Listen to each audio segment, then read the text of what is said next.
I posted a reel, an idea I thought about of why commission stylists are broke and why you maybe are broke as a salon owner now or in a suite because of the bad habits you developed because you thought your owner was taking all the money from you. And how you do anything is how you do everything. You'll hear me say that often, and it really does apply to this conversation. I talk to a lot of people, whether they're commission stylists, whether they're salon owners, whether they're my own team, whether they're whatever. I talk to a ton of people. And the one thing I hear from owners is the fact that their team isn't hungry. They only want to do the bare minimum.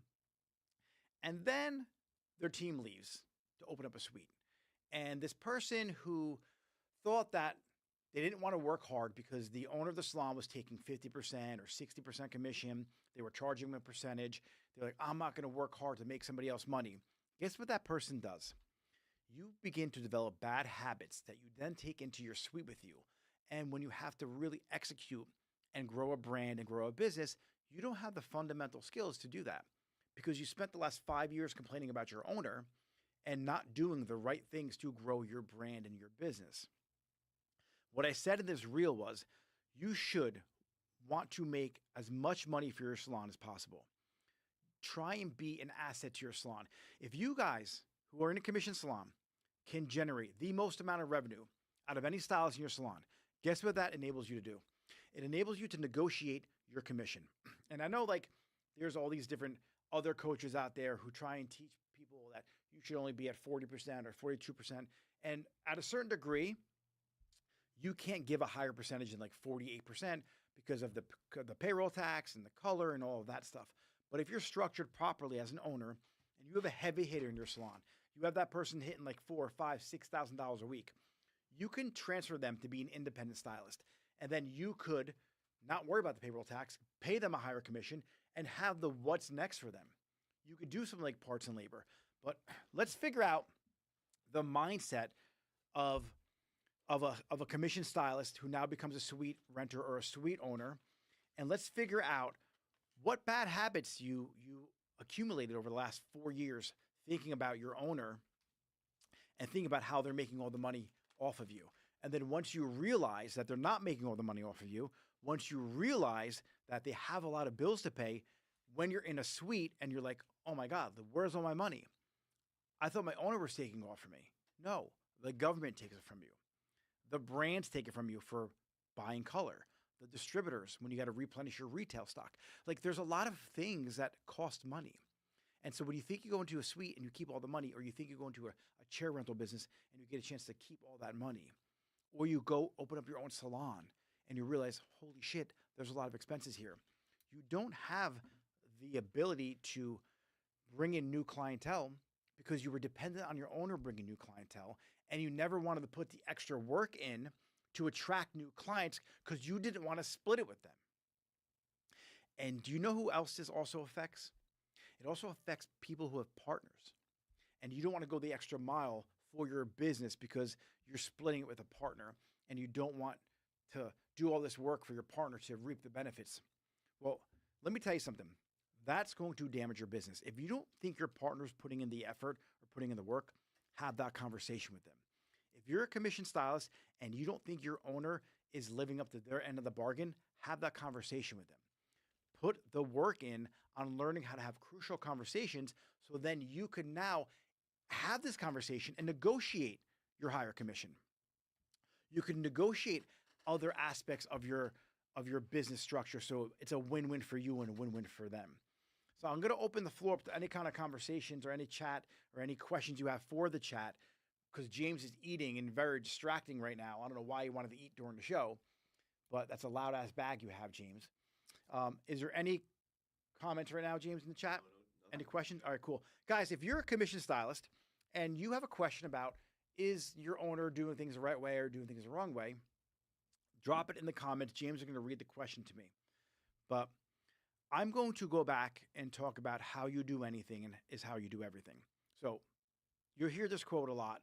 It's how you do anything is how you do everything. And typically it's pretty true.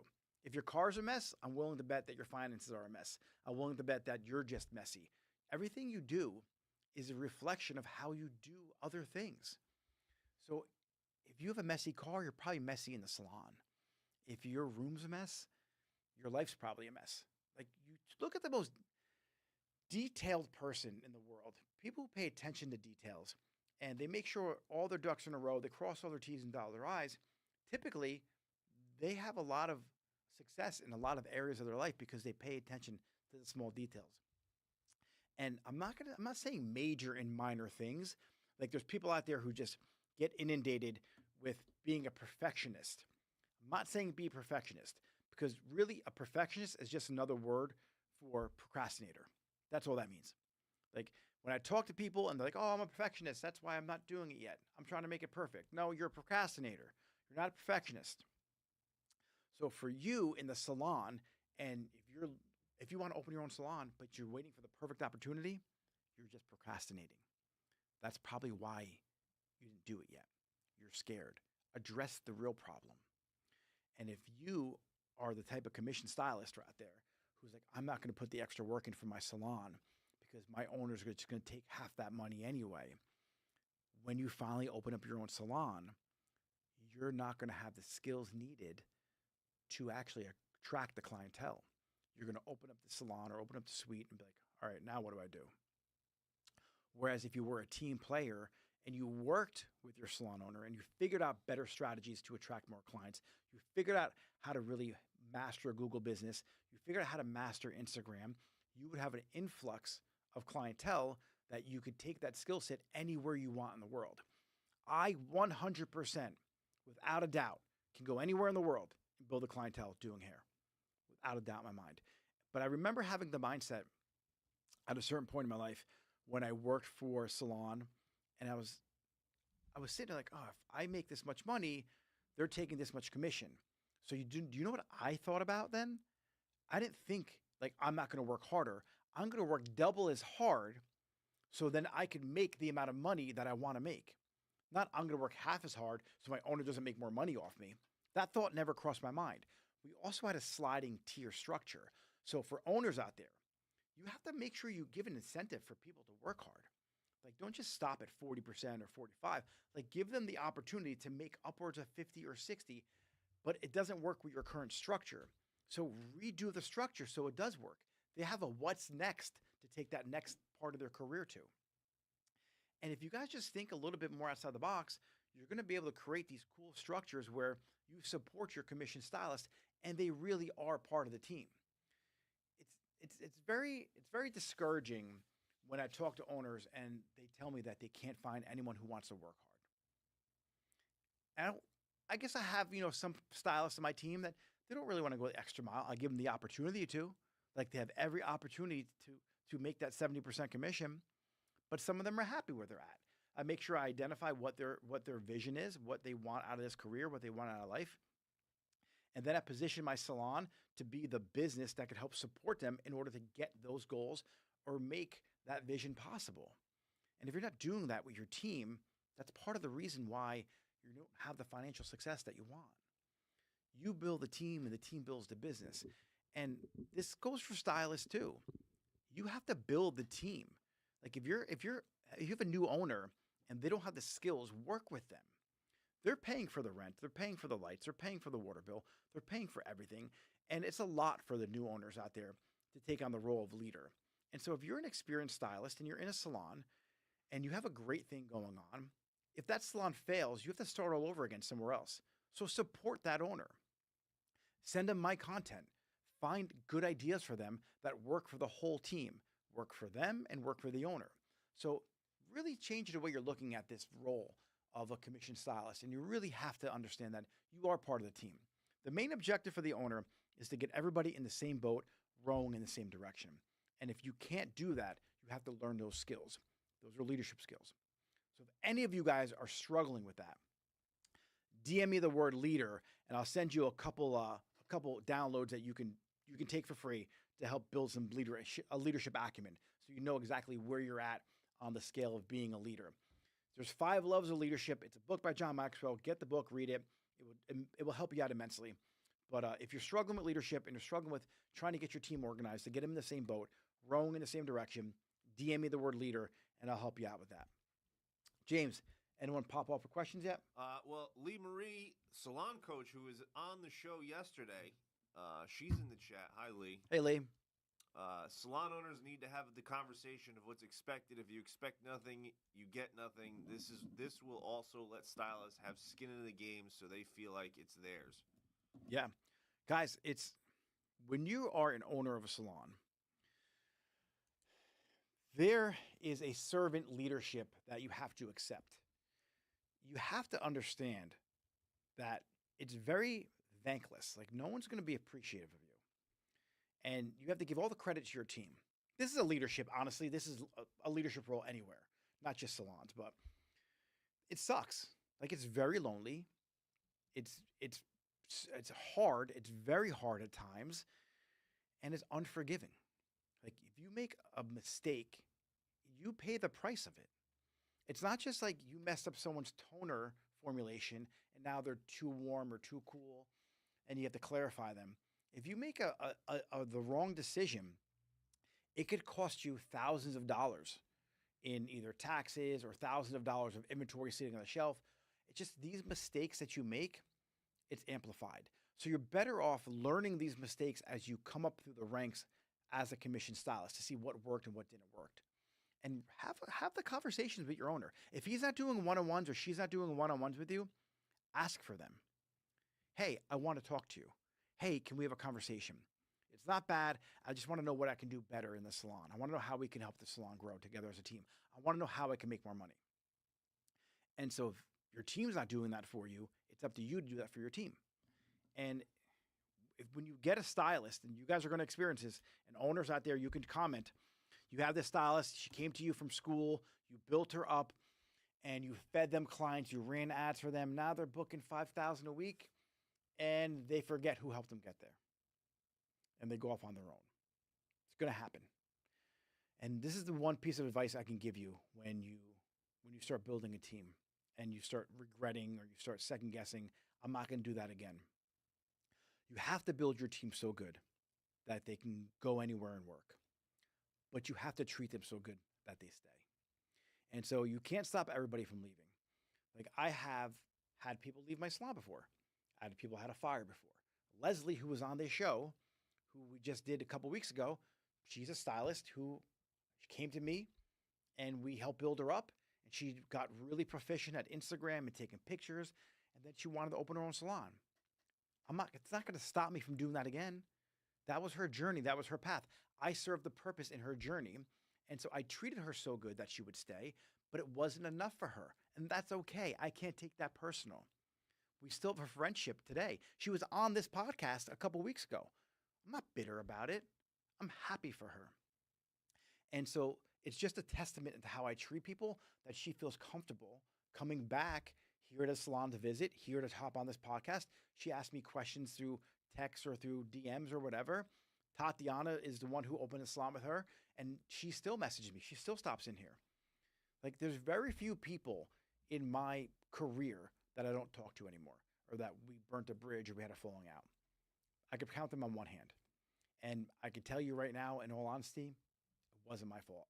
So, I mean, that's my perspective on it. I'm sure they have a different perspective. But I bet you if me and you had a conversation, or me and them had a conversation, 100% would get to the root of the cause and it would fall back on them. And I say that as humble as possible. James, anything else happening in that chat? Yeah. All right, cool. We have, hold on. Swank Salon. I'm a salon owner. I gave a girl 60% commission because she came in with a strong clientele. I feel like I did something wrong. Okay. No, you didn't do anything wrong, but is she independent? She can't be a W-2 at 60%. So she comes in with a clientele. You let her work anywhere she wants to work. And we did the whole thing on Independent Stylist a couple of weeks ago. If you tell me the state you're in, DM me, tell me what state you're in. I'll send you a whole doc on how to structure a independent stylist 1099 structure for your state that you can use. I'll give it to you for free. I'm not even worried about it. But what I would do is I would make sure she is 1099 or she's independent, and I would give her the 60%. But it has to make sense. Like, she has to be delivering something for your salon. You're in New Jersey. Oh, no doubt. I do it in my salon. You can definitely do it in New Jersey. And giving 60% is where my salon, when I first started working in the industry, maxed out at, but it's a sliding scale. So in order for you to give 60%, she has to be doing, $3,000 a week in sales. And so if you have that, if she does like 27, that's cool. Average it out for the month, or for 2 months, because, there's highs and lows in the industry. But if she's living up to her end of the deal and she's maybe helping educate the staff, she is, giving some good stuff for your social media content, there's a trade-off there. Don't just hire someone because they bring in a lot of money. Hire them because they're an asset to the salon. They're going to raise the standard that you have. So the cool thing is if you bring someone in and you want to pay them 60% because they have a full book, and let's say they're doing 3,000 a week, your current team is maxed out at 1,500 or 2,000. That person showing up doing 3,000 or 4,000 a week, that shows them what's possible. So rising tides raise all boats. So the benefit of having that person do so much money a week is the fact that your team sees that and now they get hungrier and they see what's possible. If you're an owner behind the chair, you should be that person showing them what's possible. But you didn't do anything wrong. You have to make sure that you have a system in place that your color's being covered either by a parts and labor system or by some kind of back end system where the stylist is paying for it. And you have to make sure that they are not a W-2 employee. They are an independent contractor. And then you can pay them a 60% commission. Any more questions, James? Well, they said that you lost them, so I don't know what Swank Salon means by that. I asked. But we have another question from Lee Marie Salon's coach. Mm-hmm. How do we change the mindset of a stylist and owner? How do you change the mindset?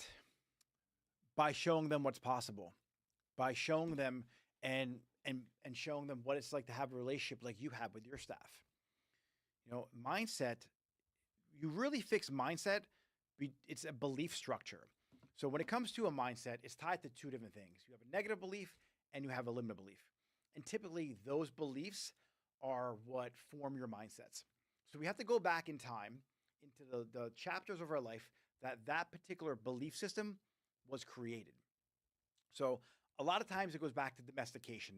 Domestication is a fancy word for when you were a child. And if you grew up in a house that your father and mother were like, money doesn't grow on trees, it's so hard to make money, and only the rich get rich. My boss is an asshole. He takes all this money from me.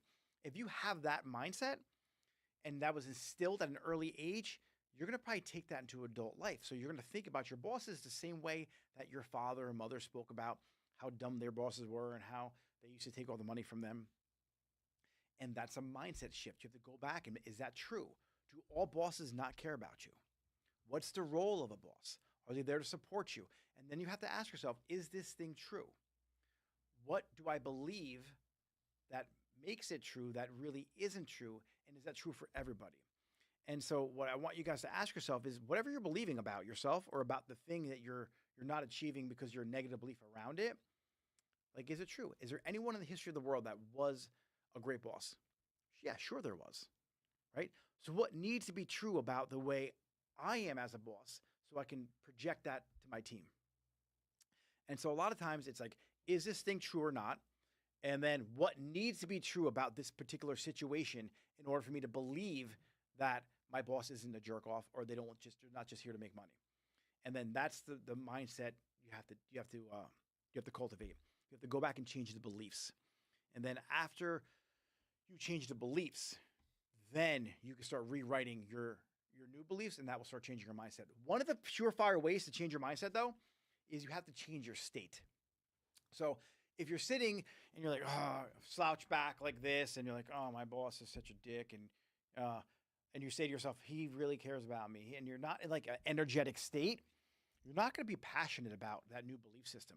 So what I like to do is if I ever have a negative belief or a limited belief, I try and change my physical state. I do it during a workout. I do it during any kind of meditation. Typically, I like to change any kind of negative mindset I have during a workout session. I jump up and down. I do jumping jacks. Like if I get into a rut, right? Like I'm like, oh my God, I'm going to open a salon or is ownership for me or things get hard. I physically change my state. I try and change my physical vibration.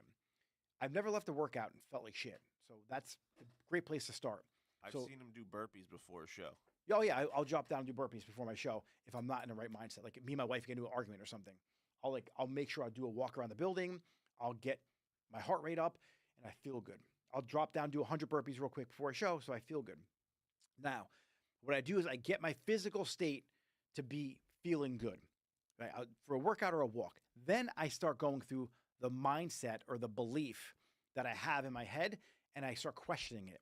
Is this true? No, fuck, that's not true. Like, am I a great owner? Yeah, I'm a great owner. Like, am I going to be successful? Yes, I'm going to be successful. Is it hard? Yeah, it may be hard, but I can do it. And I just psych myself up. And then now I have such a positive mindset. Like, literally, there's nothing that I look at in this world anymore that really is negative. Like, there's things that happen that aren't good in the world. But what's the lesson that I can learn from that? And so you take the most catastrophic event in the world, and let's say someone gets terminally ill, and you get that diagnosis. Knock on wood, that never happens to anybody. But what happens now? Like, maybe because I'm sick, I get the chance to reunite two uncles who don't speak anymore because of that. And then maybe the next 6 months of my life, I might get so much love. I might receive so much love. The quality of those 6 months is better than if I lived another 60 years. So there's always a glass half full opportunity. And if you're the type of person that your glass is fully empty, guess what? You have a brand new cup you can fill up. You have all that room to fill. So you always have to change your perspective. And so when you change your mindset, I believe in changing their physical physiology to really, so they connect it to feeling good. And you have to go back and rewrite the negative beliefs or limited beliefs that have been with them this whole entire time of their life. So then they have something else to look forward to, or a new truth, I should say. James? Styled by Chris, how do you feel about lowering your prices during inflation/slow times? First off, why are you slow? Ask yourself that question. And is inflation really why you're slow? Because in our industry, typically everyone still needs to get their hair cut. And if you're slow because people are spending more time in between appointments, then learn how to attract more clients. I don't believe in lowering your prices. I believe in raising your value so you're more valuable. So maybe don't raise your prices, but get better at cutting hair. And then you could be charging $100 a haircut, but you keep your prices at $80. But here's the problem with doing that. If inflation means everything is getting raised, that means your cost of living is going up. So you're going to lower your prices when your cost of living is going up and you're not adding any more value to your service or to your salon. You're not going to be able to make any more money. You're going to make less money. It doesn't make any sense. So what I would do is increase your ability to attract clientele, increase the value that you bring through your service or through your salon. And if anything, raise your prices because you become more valuable. And stop blaming inflation for you not being busy. Blame the fact that you're not good at attracting clients. So blame your marketing. And I mean that as nice as possible. This isn't just for the person who left the comment. This is for the person who wasn't brave enough to leave that comment, who's thinking the same question. So guys, inflation is not the problem. Like, this is a conversation I have all the time with people. If XYZ person gets in office to be president, it's going to ruin the country. If this person doesn't get in, it's going to ruin the country. Guess what? I didn't like the last president. Didn't ruin mine. I made more money. And when the last president was in there, guess what? I made more money than the other president before them. You want to know why? Because I'm always getting better and better. I don't let outside forces dictate how I act in my own world. I create my own circle of influence. So I don't give a fuck who's president. I don't care who's in office. I don't care what laws they pass. I don't care what they do. Guess what? There's people in this country who will benefit from them. I got to figure out the way to benefit from them. And then that's it. I don't worry about the price of eggs. I just make more money. And so when you're worried about inflation, you're not focused on you delivering a more valuable service. You're not focusing on abundance. You're focusing on lack. Change your mindset and your focus to abundance. Become the best person in your area at haircutting or coloring or whatever it is that you do. Become so good they can't ignore you. Become so valuable that it's a no-brainer to pay this much money for a haircut, and you'll get it. Because I bet you Apple's not really lowering their prices this year when that new iPhone comes out. Bet you a Rolls Royce isn't any cheaper. They're luxury items. They're super valuable. So become more valuable to the marketplace. Become the best. Any more questions, James? I don't see any. All right, guys. If you guys have questions around mindset, DM me the word mindset. Let's get into a conversation.